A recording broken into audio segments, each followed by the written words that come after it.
Assalamualaikum warahmatullahi wabarakatuh, adik-adik pejuang SBMPTN. Nah, ketemu lagi kita di channel YouTube saya, Budiono Yahman.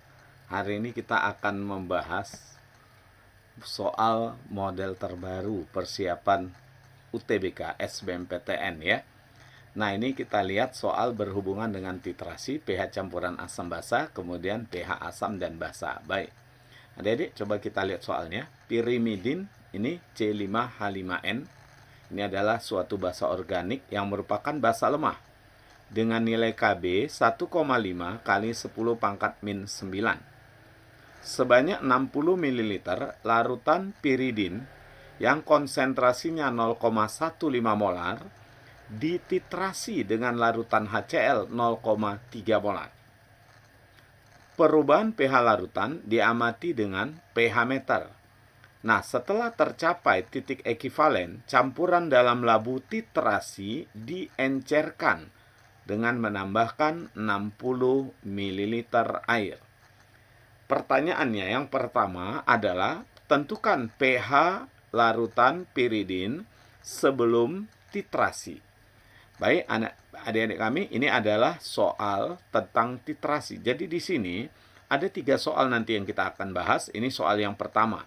Kita disuruh menentukan pH dari C5H5N atau basa lemah ini sebelum titrasi.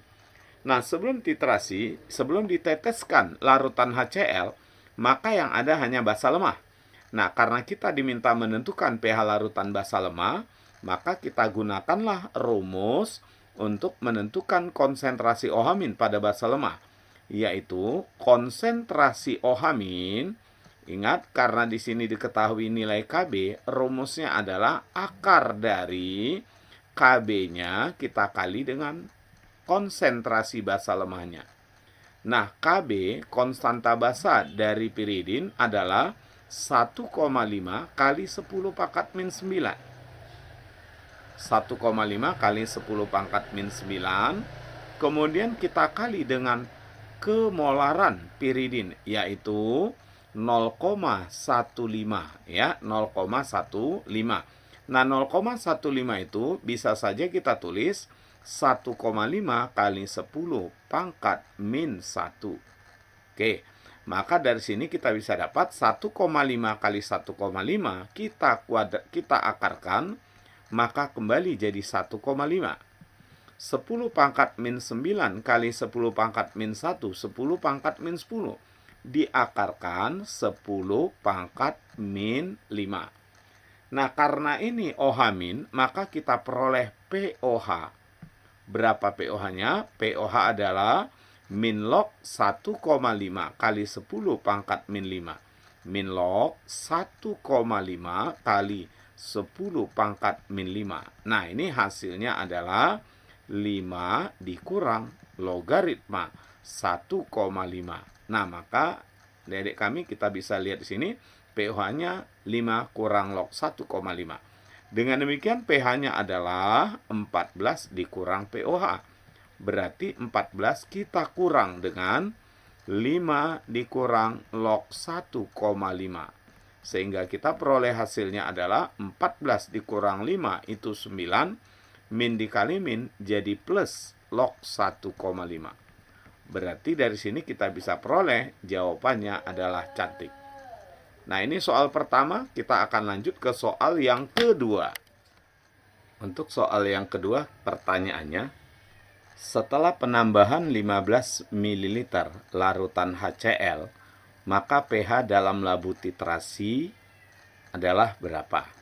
Nah, artinya di sini pada pertanyaan kedua ini kita diminta menentukan pH campuran 60 ml larutan piridin 0,155 molar dengan 15 ml HCl yang 0,3 molar. Berapa pH campurannya? Nah, adik-adik, kalau kita disuruh menentukan pH campuran asam dengan basa, maka langkah awal kita tentukan dulu reaksinya. Tulis dulu persamaan reaksinya dengan tujuan untuk mengetahui apa hasil akhirnya. Seandainya nanti asam dan basa sama-sama habis, maka pH-nya kita hitung dengan menggunakan rumus hidrolisis garam seandainya sama-sama habis. Tetapi jika nanti yang bersisa adalah yang lemah, maka kita gunakanlah rumus pH larutan penyangga. Nah, untuk itu di sini kita tulis persamaan reaksi antara piridin yaitu C5H5N ya, C5H5N dengan HCl. Nah, apa hasilnya? Ini adalah suatu basa organik. Kalau basa organik kita reaksikan dengan asam, maka asam ini akan masuk semua ke dalam. Semua kita masukkan ke dalam, sehingga hasilnya adalah C5H5NHCl. Nah, inilah garamnya. C5H5NHCl. Selanjutnya kita tentukan mol masing-masing. Piridinnya adalah 60 ml dengan konsentrasi 0,15 molar.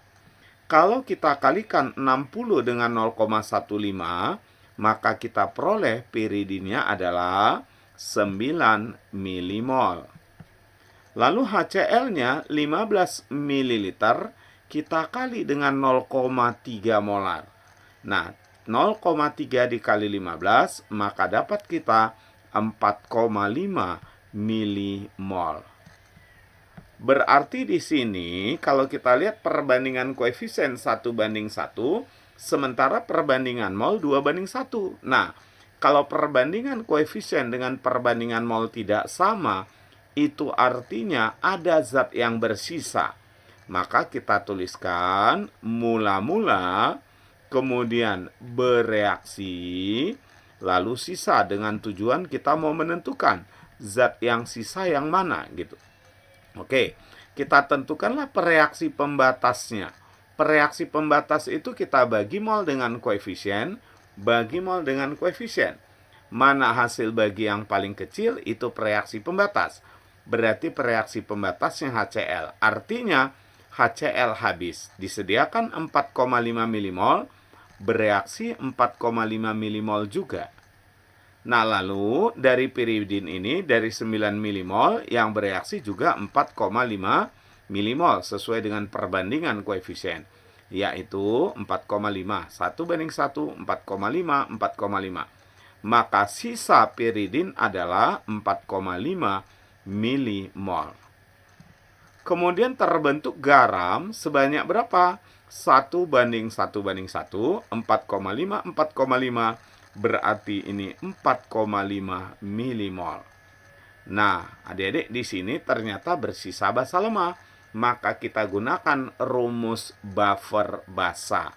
Kenapa buffer basa? Karena di sini setelah reaksi selesai, kita melihat ada piridin, yaitu C5H5N sebanyak 4,5 milimol, ya, 4,5 milimol yang bercampur dengan basa konjugasinya, ya, asam konjugasinya yaitu C5H5NH+.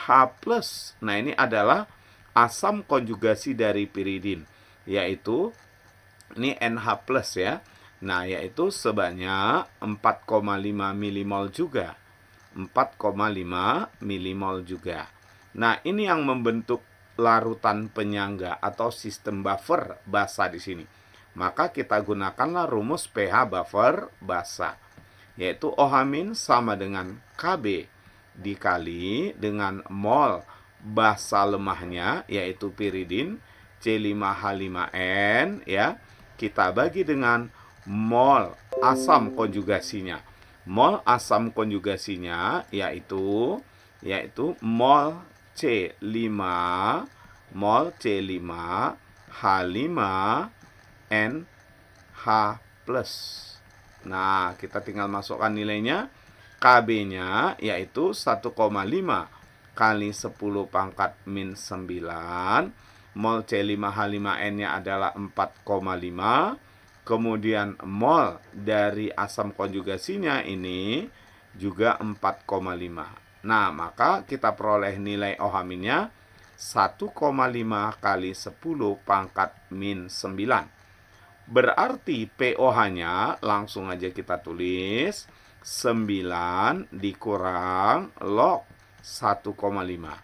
Kemudian pH-nya adalah 14 dikurang 9, 5 tambah log 1,5. Nah, inilah pH-nya ya. Maka dari sini kita dapat jawabannya adalah 5 ditambah log 1,5. Berarti jawabannya bola. Nah, adik-adik, sebelum kita masuk soal yang ketiga, soal terakhir, jangan lupa klik tombol like, subscribe, dan share. Bagi video ini ke teman-teman kalian supaya semakin banyak yang memperoleh manfaat dari video ini. Baik, kita ikuti sekarang soal yang ketiga. Baik, adik-adik, kita lanjut sekarang soal yang ketiga ya. Nah, ini di sini diminta kita menentukan berapa pH setelah pengenceran. Tetapi kita lihat dulu proses pengenceran ini apa.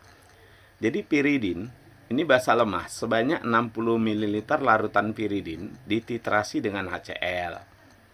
Nah, kemudian perubahan pH diamati dengan pH meter. Nah, setelah titik ekivalen tercapai, campuran dalam labu titrasi diencerkan. Jadi artinya proses pengenceran ini dilakukan setelah tercapai titik ekivalen. Artinya pada saat tercapai titik ekivalen, kita butuh data berapa volume HCl yang terpakai untuk mencapai titik ekivalen. Nah, adik-adik, langkah awalnya kita cari dulu berapa volume larutan HCl yang digunakan pada saat tercapainya titik ekivalen.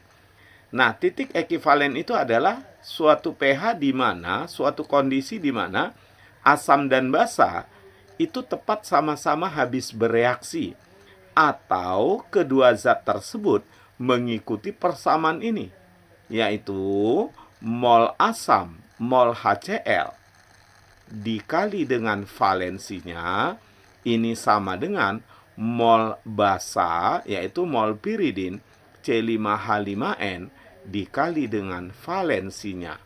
Nah, ini tujuan kita untuk menentukan berapa volume HCl yang terpakai di sini. Nah, volume mol HCl adalah volumenya kita kali dengan molarnya, yaitu 0,3. Valensi HCl 1. Nah, kemudian mol piridin adalah volumenya 60 dikali molar piridin 0,15. 0,15 dikali valensinya 1. Nah, dari sini kita bisa peroleh ini 0,15 dengan 0,3, ini kita bisa coret jadi 2 di sini. Berarti volume HCl yang terpakai pada saat tercapainya titik ekivalen adalah 60 dibagi 2, 30 ml. Nah, berarti kita mereaksikan piridin 60 ml dengan HCl yang 30 ml. Nah, kita buat persamaan reaksinya untuk mengetahui apa hasil akhirnya. Apakah habis 2-2 atau bersisa. Tetapi biasanya pada saat tercapai titik ekivalen, itu kedua zat yaitu asam dan basa ini nanti sama-sama habis bereaksi. Nah, jadi kalau piridin kita reaksikan dengan HCl, maka akan terbentuklah garam C5H5NHCl. Nah, sekarang kita coba tentukan mol masing-masing. Piridinnya adalah 60 dikali 60 ml, kita kali dengan 0,15, berarti dapatnya adalah 9 milimol. HCl yaitu 30 ml dikali 0,3 molar. Berarti ini juga 9 milimol. Nah, maka keduanya sama-sama habis bereaksi karena perbandingan koefisien dengan perbandingan mol sama-sama 1:1. Nah, sekarang kita lihat berapa milimol C5H5NHCl ini. Nah, kita hitung ya, 1:1:1, 99, berarti ini 9 milimol juga. Berapa molar kita bagi dengan volume campurannya, volume totalnya. Nah, volume pirimidinnya 60, sorry ya. Nah, volume HCl-nya 30, berarti 9. ditambah air 60. Maka di sini 150 ml. Nah, berapa molar itu? Berarti 9 dibagi 1,5 itu adalah 6, ya, 6 kali 10 pangkat min 2 molar. Inilah konsentrasi garam yang terbentuk. Nah, karena di sini terbentuk garam, maka kita gunakan rumus pH larutan garam yang berasal dari basa lemah asam kuat. Maka rumus yang kita gunakan adalah konsentrasi H+ sama dengan akar, ya, KW tetapan air dibagi dengan KB, kita kali dengan konsentrasi garamnya. Oke, kita hitung sekarang. KW adalah 10 pangkat min 14. KB-nya adalah 1,5 kali 10 pangkat min 9. Ini ya. Oke. Kemudian molarnya adalah 6 kali 10 pangkat min 2. Ayo coba kita hitung. Berarti ini akar dari 6 dibagi 1,5, ini 4. 10 pangkat min 16 dibagi 10 pangkat min 9 itu 10 pangkat min 7. Jadi kalau kita akarkan berarti 2 dikali 10 pangkat min 3,5. Nah, maka dari sini kita bisa peroleh pH-nya adalah 3,5 dikurang log 2. Nah, adik-adik pejuang SBMPTN, jadi kita peroleh jawabannya adalah E. Nah, baik. Jangan lupa adik-adik klik tombol like, subscribe, dan share. Terima kasih atas perhatian kalian. Ya, assalamualaikum warahmatullahi wabarakatuh.